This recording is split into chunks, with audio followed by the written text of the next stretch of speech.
بسم اللہ الرحمن الرحیم۔ لغاری بلوچ میڈیا کی جانب سے تمام معزز سامعین کو السلام علیکم ورحمۃ اللہ وبرکاتہ۔ معزز سامعین، آج ہم بات کریں گے خواب کے اندر اونٹ دیکھنے کے حوالے سے۔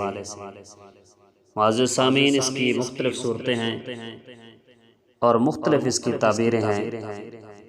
اگر آپ ان تمام تعبیروں کو جاننا چاہتے ہیں تو ہمارے اس ویڈیو کو مکمل دیکھنا، اور آپ نے ابھی تک ہمارے چینل کو سبسکرائب نہیں کیا تو آپ سے گزارش ہے ہمارے چینل کو سبسکرائب کرنا اور ساتھ دیے گئے بیل آئیکن کو بھی ضرور پریس کرنا تاکہ ہماری ہر آنے والی نئی ویڈیو آپ احباب تک بر وقت پہنچ سکے۔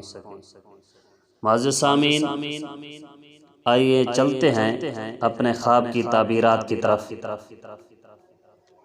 اگر کوئی شخص خواب میں اونٹ دیکھے، اس پر سوار ہو یا اس کا مالک بنے، یہ اس کے حسن و جمال، نفع اندوزی اور بھلائی کا اشارہ ہے۔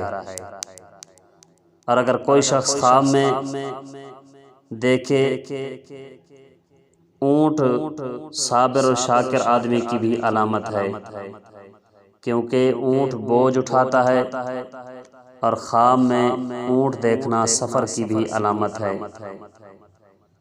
اگر بیمار شخص خواب میں اونٹ پر سوار ہو تو یہ اس کی موت کی ہی علامت ہے، کیونکہ اونٹ عزیز و اقارب کو دور دراز علاقوں میں پہنچانے کے کام آتا ہے۔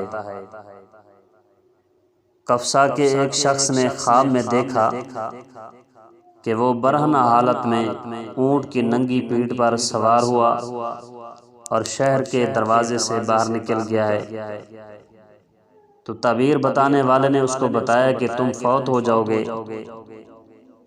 تعبیر بتاتے وقت وہ بالکل ٹھیک ٹھاک تھا، بعد میں وہ بیمار پڑ گیا اور 15 ہی دن بعد اس کا انتقال ہو گیا۔ تو اس نے ذکر کیا تھا کہ خواب میں اونٹ دیکھنا ضرورتوں کے پورا ہونے کا بھی اشارہ ہے۔ اگر اونٹ عربی ہے تو عربی آدمی کو ظاہر کرتا ہے، اگر لمبی گردن والا اونٹ ایرانی اونٹ ہے تو عجمی آدمی کی ہی علامت ظاہر کرتا ہے۔ تو خواب میں دیکھی گئی اونٹنی عورت نفع اندوزی اور خوشحالی کی ہی علامت ہے۔ معزز سامعین، اگر آپ بھی اپنے خواب کی تعبیرات معلوم کرنا چاہتے ہیں تو ہمارے کمنٹ باکس میں جا کے کمنٹ کر کے آپ اپنے خواب کی تعبیرات ہم سے معلوم کر سکتے ہیں۔